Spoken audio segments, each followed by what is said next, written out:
భారత్లోని అన్ని ఛానల్స్ ను ఆంధ్రదేశంలో ప్రసారం చేస్తున్న ఏకైక network city cable. Welcome to city cable news bulletin. ముందుగా హెడ్లైన్స్.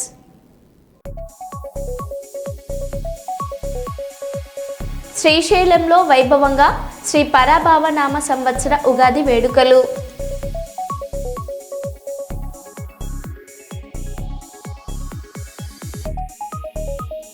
మల్కాజ్గిరి పార్లమెంట్ సభ్యులు ఈటెల రాజేందర్ గారి జన్మదినం సందర్భంగా షామీర్పేట నివాసంలో భారీగా వేడుకలు.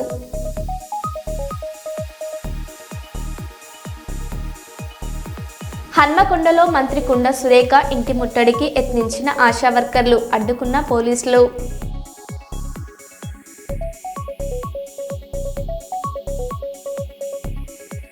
సీఎంఆర్ఎఫ్ దస్త్రంపై ఉగాది రోజున సీఎం చంద్రబాబు తొలి సంతకం.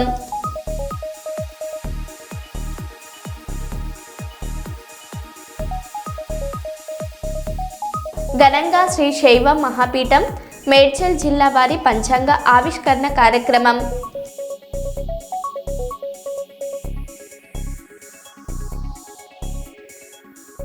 ఇక వివరాల్లోకి వెళ్తే, వరంగల్లో రంజాన్ సందర్భంగా నిర్వహించిన ఈద్గా తోఫా కార్యక్రమంలో మంత్రి కొండ సురేఖ పేద ముస్లింలకు దుస్తులను బహుమతిగా అందజేశారు.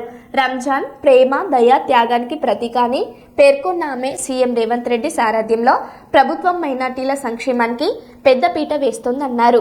ఈద్ పర్వదినం అందరికీ శాంతి, సౌభాగ్యాలను తీసుకురావాలని ఆకాంక్షించారు.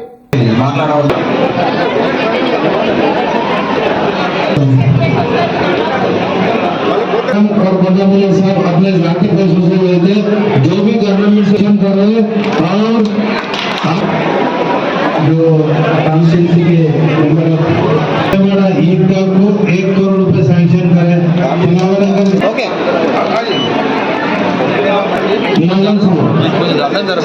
है तो नाम है वहाँ इसलिए मैं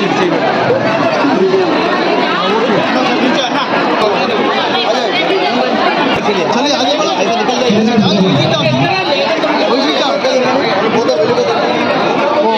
ओके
మాసం సందర్భంగా ప్రభుత్వం నుంచి వచ్చినటువంటి బట్టల పంపిణీతో పాటుగా మేము ప్రతి సంవత్సరం ఇమాములకు, మౌజులకు సొంతంగా ఏవైతే కొనిస్తామో ఆ బట్టల పంపిణీ కార్యక్రమం కూడా ఇక్కడ చేపట్టడం జరిగింది.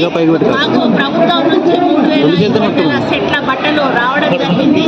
అదేవిధంగా ఇఫ్తార్కు 6 లక్షల రూపాయలు ప్రభుత్వం కేటాయించడం జరిగింది. కానీ ఎప్పుడు కూడా మేము ప్రభుత్వం పంపిన డబ్బులు నిరుపేదలైనటువంటి మరి చిన్న చిన్న మసీదులు ఏదైతే ఉన్నాయో వాళ్ళకే పంచడం జరుగుతుంది. పండగ సందర్భంగా వాళ్ళు సంతోషంగా పండగ చేసుకోవాలని ఇఫ్తార్కి అయ్యేటువంటి ఖర్చు అంతా కూడా మళ్ళీ మేమే భరించడం జరుగుతుంది. కాబట్టి ఆ కార్యక్రమం కూడా మా వాళ్ళకి అప్పచెప్పాము. ఇప్పుడు ఇక్కడ నామమాత్రంగా 2-3 మౌజుంలకు మాత్రం ఇవ్వడం జరిగింది. మళ్ళీ మా లీడర్లందరూ కూడా మసీదులలోకి వెళ్ళి ప్రత్యక్షంగా డైరెక్ట్గా వాళ్ళకి వెళ్ళి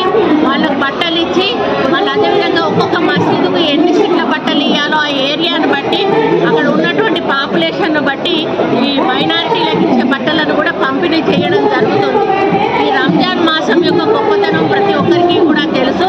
మరి 40 రోజులు కూడా ఒక కఠిన ఉపవాస దీక్ష చేసి ఎంతో పవిత్రమైన మాసంగా కొలిచేటువంటి ఈ రంజాన్ పండుగను మా వరంగల్ ఈస్ట్లో చాలా పెద్ద ఎత్తున జరుపుకుంటారు. ఎందుకంటే ఇక్కడ ఎక్కువ మంది ముస్లిమ్స్ ఉన్నారు. వాళ్ళు చిన్న పెద్ద అనేది లేకుండా, వయసుతో సంబంధం లేకుండా ఉదయం నుంచి రాత్రి వరకు కూడా ఉపవాస దీక్ష చేసి మరి 6 గంటల తర్వాత ఉపవాస దీక్ష వదిలిపెట్టి మళ్ళీ తెల్లారి 6 గంటల నుంచి కూడా ఏమి తినకుండా ఉండేటువంటి సాంప్రదాయం ఈ పండుగలో ఉంది. వాళ్ళు ఈ పండుగ సమయంలో ఉపవాసంలో కూడా 5 సార్లు మరి నమాజు చేస్తూ అందరికీ మంచి జరగాలి, అందరూ ఆరోగ్యంగా ఉండాలి అని చెప్పి వాళ్ళు ఆ యొక్క నమాజు కూడా చేయడం జరుగుతుంది. కాబట్టి దానివల్ల ఓన్లీ ముస్లిమ్స్ వాళ్ళకే కాదు, సమాజంలో అందరికీ కూడా మంచి జరగాలని వారు కోరుకుంటారు. మరి ఇది ఇంకొకటి ఏంటంటే అలాయ్ బలాయ్ పండుగలాగా అందరం కూడా ముస్లిమ్సే కాకుండా ఈవెన్ హిందువుల అందరం కూడా ఈ పండుగలో పార్టిసిపేట్ చేసి ఒక సోదర భావంతో మతాలకు అతీతంగా చేసుకునేటువంటి ఈ పండుగలో మరి నేను ఒక మంత్రిగా పాల్గొనడం నాకు చాలా హ్యాపీగా ఉంది. నా చేతుల మీదుగా ఈరోజు ఈ మంచి కార్యక్రమాన్ని మరి ఏర్పాటు చేసి నా చేతుల మీదుగా మంచి కార్యక్రమం చేయించినందుకు అధికారులకు, ముఖ్యంగా కలెక్టర్ గారికి, ఆర్టీఓ డిప్యూటీ కలెక్టర్ గారికి అందరికీ కూడా మరి పేరు పేరున కూడా నేను హృదయపూర్వక నమస్కారాలు తెలియజేస్తూ మైనారిటీలందరికీ కూడా మరి దేశవ్యాప్తంగా కాదు ప్రపంచవ్యాప్తంగా ఉన్న మైనారిటీ సోదరులందరికీ కూడా రంజాన్ పండుగ శుభాకాంక్షలు తెలియజేస్తూ ఈ రంజాన్ మన జీవితాల్లో మంచి వెలుగులు నింపాలని, మంచి ఆరోగ్యాన్ని ఇవ్వాలని, మన పిల్లలకు మంచి భవిష్యత్తుని ఇవ్వాలని, మన సమాజం ఒక మంచి మార్గంలో నడిచే విధంగా ఆ అల్లా దీవెనలు ఉండాలని కోరుకుంటూ సెలవు తీసుకుంటాం. హన్మకొండలో మంత్రి కొండ సురేఖ ఇంటి ముట్టడికి ఆశా వర్కర్లు యత్నించగా పోలీసులు అడ్డుకున్నారు. రామ్నగర్లో బారికేడ్లు ఏర్పాటు చేసి వారిని నిలిపివేయడంతో అక్కడే బైఠాయించి ప్రభుత్వానికి వ్యతిరేకంగా నినాదాలు చేశారు. తక్కువ వేతనాలు, ఉద్యోగ భద్రత లేక ఇబ్బందులు ఎదుర్కొంటున్నామని, పెండింగ్ బకాయిలు చెల్లించి హామీ ఇచ్చిన 18,000 వేతనం వెంటనే అమలు చేయాలని ఆశా వర్కర్లు డిమాండ్ చేశారు.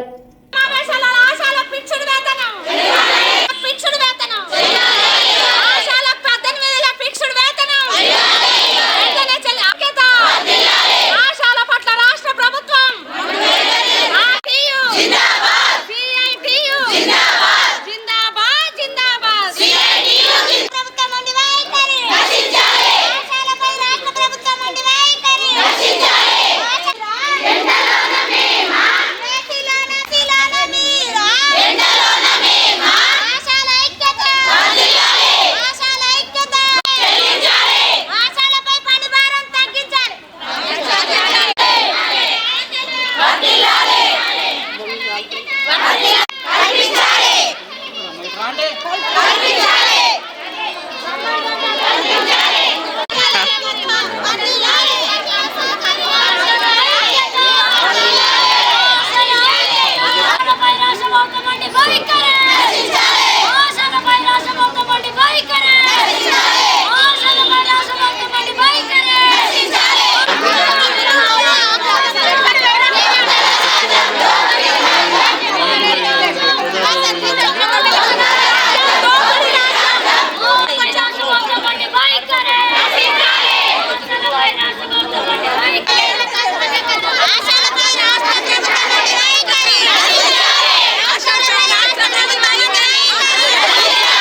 అదే ఇక నేను ధర్నాకు వచ్చిళ్ళు ఇల్లు ముట్టడి.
కురవి మండల కేంద్రంలోని శ్రీ భద్రకాళి సమేత వీరభద్ర స్వామివారి ఆలయంలో పంచాంగ శ్రవణం కార్యక్రమంలో పాల్గొన్న ఆలయ చైర్మన్ కోర్ను రవీందర్ రెడ్డి, పాలక మండలి సభ్యులు తదితరులు.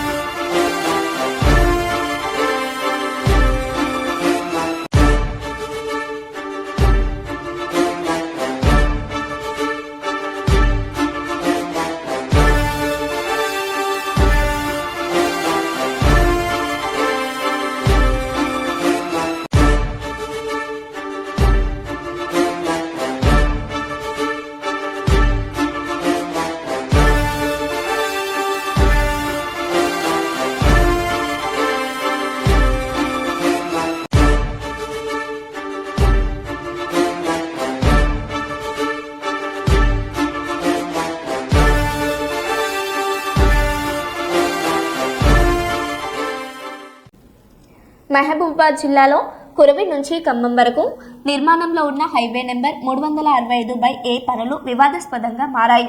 రహదారి విస్తరణలో తొలగించిన విలువైన చెట్లను తక్కువ ధర చూపించి ఫ్యూయల్ వుడ్గా నమోదు చేశారన్న ఆరోపణలు వెలువెత్తుతున్నాయి. దీంతో ప్రభుత్వ ఖజానాకు నష్టం జరిగిందన్న అనుమానాల మధ్య NHAI అటవీ శాఖ ఉన్నతాధికారులు జోక్యం చేసుకుని రివాల్యుయేషన్ చేయాలని స్థానికులు డిమాండ్ చేస్తున్నారు.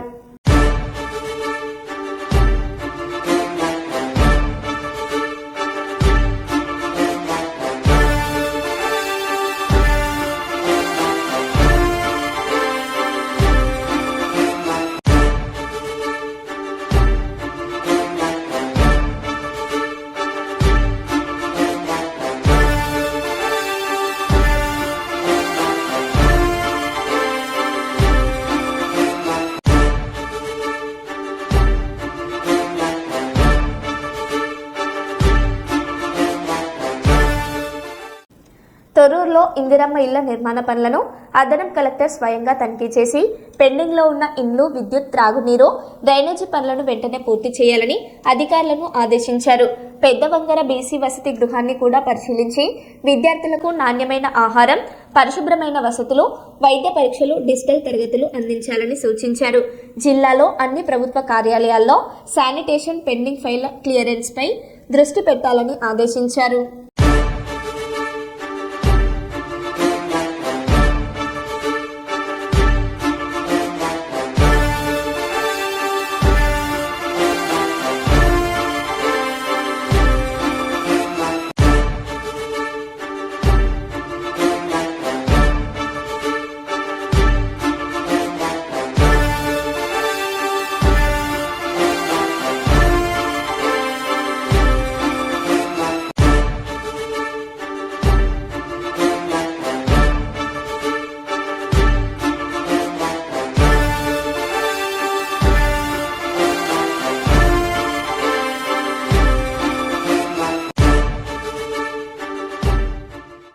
మహబూబాబాద్ పట్టణంలో హెచ్పీ ఇండియన్ గ్యాస్ ఏజెన్సీలను అదనపు కలెక్టర్ ఆకస్మికంగా తనిఖీ చేశారు. గ్యాస్ నిల్వలు, డెలివరీ రిజిస్టర్లు, ఆన్లైన్ బుకింగ్ వివరాలను పరిశీలించి ప్రభుత్వ నిబంధనల ప్రకారం సరఫరా చేయాలని ఆదేశించారు. జిల్లాలో గ్యాస్ కొరత లేదని, ప్రజలు ఆందోళన చెందాల్సిన అవసరం లేదని స్పష్టం చేస్తూ తప్పుడు ప్రచారాలపై కఠిన చర్యలు ఉంటాయని హెచ్చరించారు.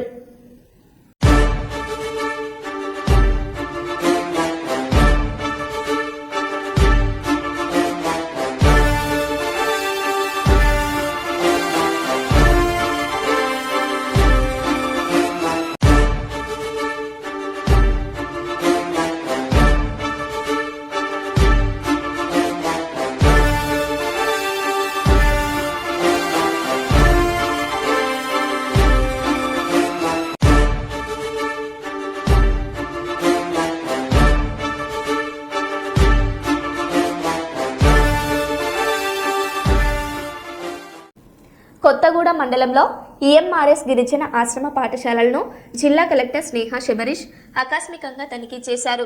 విద్యార్థులకు డైట్ మెనూ ప్రకారం నాణ్యమైన ఆహారం, వైద్య పరీక్షలు, పరిశుభ్రమైన వసతులు కల్పించాలని ఆదేశించారు. విధుల్లో నిర్లక్ష్యం వహించిన హెచ్ఎం, వార్డెన్లకు షోకాజ్ నోటీసులు జారీ చేయాలని సూచించగా అన్ని వసతి గృహాలు, విద్యా సంస్థల్లో ఫిర్యాదుల బాక్సులు ఏర్పాటు చేయాలని ఆదేశించారు.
మహబూబాబాద్ జిల్లాలో పోలీసులు భారీగా నల్లబెల్లం స్వాధీనం చేసుకున్నారు.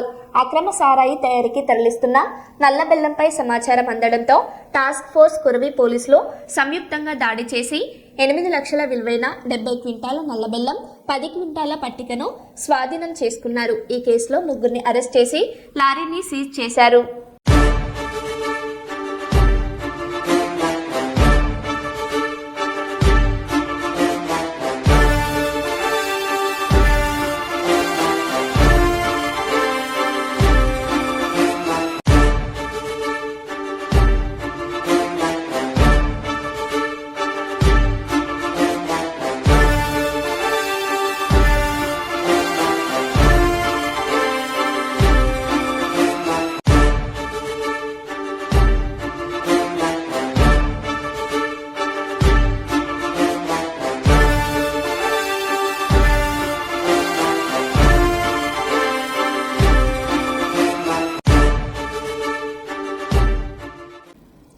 హన్మకొండలో కాంగ్రెస్ ప్రభుత్వం ఇచ్చిన 6 గ్యారంటీలు, ఎన్నికల హామీలు అమలు చేయాలని డిమాండ్ చేస్తూ బీజేపీ జిల్లా అధ్యక్షుడు సంతోష్ రెడ్డి ఆధ్వర్యంలో నిరసన ర్యాలీ నిర్వహించారు. అమరవీరుల స్తూపం నుంచి కలెక్టరేట్ వరకు సాగిన ఈ ర్యాలీలో కలెక్టరేట్ ముట్టడికి యత్నించగా పోలీసులు అడ్డుకోవడంతో ఉద్రిక్తత నెలకొంది. అనంతరం జిల్లా కలెక్టర్కు వినతి పత్రం అందజేశారు.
నరేంద్ర మోడీ గారి నాయకత్వం, నరేంద్ర మోడీ గారి నాయకత్వం, నితిన్ నవీన్ గారి నాయకత్వం, భారతీయ జనతా పార్టీ, సత్యనారాయణ జనతా పార్టీ.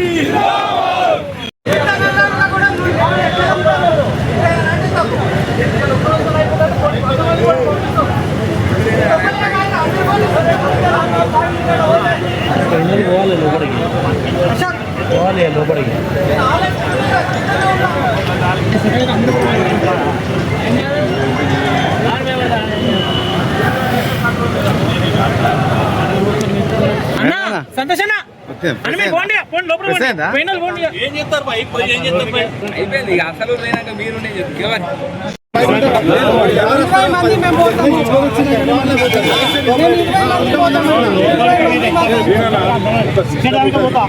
కాదు సార్, ఒక్క నిమిషం రోజు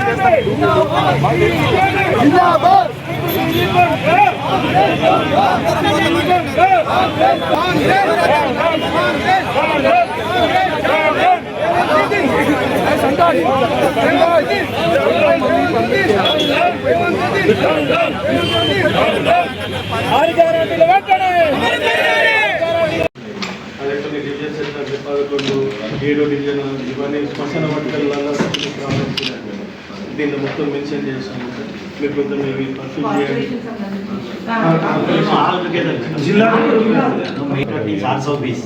Most of those people are in distress, man, especially farmers. They said that they will release the right to Bangla, right to Bharat. Our official spokesman. So all the guarantees which were given assurance at the time of elections have been denied. People are in distress, especially the youth, women, employees also. The DEA areas have to be released. On par with the central government. They are pending. అంటే వరంగల్ హైదరాబాద్ తర్వాత హన్మకొండ నగరం మహానగరం అని చెప్తారు. ఎప్పటికీ చెప్పడం వరకు అదే మాట చెప్తున్నాం. ఇలా హామీలు ఎట్లాగో నెరవేర్చిన హామీల విషయంలో మేము చెప్తున్నాం. హామీలు ఒక్కటి కూడా చేయలేదు. 6 గ్యారెంటీలు ఇవ్వలేదు, 420 హామీలు నెరవేర్చలేదు. వాటి మీద మేము ఎప్పుడు ఫైట్ చేస్తున్నాం. ముఖ్యంగా ఈ సిటీకి కేంద్ర ప్రభుత్వం ఇక్కడ ఒక ఎమ్మెల్యే లేకపోయినా, ఒక ఎంపీ లేకపోయినా సూపర్ స్పెషాలిటీ లాగా అంటే ఏది కేంద్రం ఇచ్చింది కూడా దాన్ని కనీసం సద్వినియోగం చేయకుండా ఈ ప్రభుత్వం మభ్యపెడతా ఉన్నది. రాబోయే మున్సిపల్ ఎలక్షన్లో ఖచ్చితంగా బుద్ధి చెప్తారు. ఈసారి ప్రజలను నేను మీ ద్వారా విజ్ఞప్తి, మేము ఇక్కడ అధికారం లేకపోయినా ఇన్ని తీసుకొచ్చిన పథకాలను వీటిని ఇంప్లిమెంట్ చేయాలంటే ఇక్కడ ఈ మున్సిపల్ కార్పొరేషన్లో భారతీయ జనతా పార్టీ జెండా ఎగురితేనే ఇలా ఎమ్మెల్యే గెలిచి ఏం చేయలేకపోయింది, కార్పొరేషన్లో గెలిచి చేయలేకపోయింది. కనీసం ఇప్పటికైనా ప్రజలను మీ ద్వారా విజ్ఞప్తి చేస్తున్నా, మేము ఖచ్చితంగా డెవలప్ చేస్తామని కూడా మీ ద్వారా విజ్ఞప్తి. మేము ఇందిరమ్మ ఇండ్లు కడతాము, మేము ప్రతి ఒక్కళ్ళకు పైసలు ఇస్తాము, 3 లక్షలు 4 లక్షలు ఏం సరిపోతుంది, మేము 5 లక్షలు 6 లక్షలు కల్పిస్తాము అని చెప్పినారు. కానీ ఇవాళ వచ్చిన కాంగ్రెస్ ప్రభుత్వం ఇంకా అధ్వానంగా తయారైంది. కేంద్ర ప్రభుత్వం ఆల్రెడీ 1500 కోట్ల రూపాయలు రిలీజ్ చేసింది. 52,000 రూపాయలు బాకీ పడ్డది కాంగ్రెస్ ప్రభుత్వం. ఆ పైసలు వాళ్ళకి ఇప్పియాలి. రైతు బంధు విషయంలో కూలీ చేసుకునేటటువంటి వాళ్ళందరికీ కూడా సంవత్సరానికి 12,000 ఇస్తామని చెప్పినారు. ఈ 2 ఏళ్ల సంధి ఉలుకు లేదు, పలుకు లేదు, ఆ లిస్టు కూడా లేదు. ఆ పైసలు వాళ్ళకి ఇప్పియాలి. ఇవాళ కౌలు తీసుకున్నటువంటి రైతులకు కూడా రైతు భరోసా 15,000 ఇస్తామని చెప్పినారు. ఆ పైసలు వాళ్ళకి ఇప్పియాలి. రైతు బంధు కూడా ఇప్పటికీ 2 దఫాలుగా ఎగ్గొట్టిండ్రు. పంట పండించుకున్నటువంటి రైతులకు ఆ డబ్బులు కూడా ఇప్పియాలి. మహిళలు పెళ్లి చేసుకునేటువంటి అమ్మాయిలకు తులం బంగారం ఇస్తామని చెప్పినారు. ఈ రోజు వరకు ఒక్క మహిళకు కూడా తులం బంగారం కాదు కదా, 1 గ్రామ్ బంగారం కూడా ఈ రోజు వరకు కూడా ఇవ్వలేదు. మరో బిల్టెన్లో మళ్ళీ కలుద్దాం. Stay tune.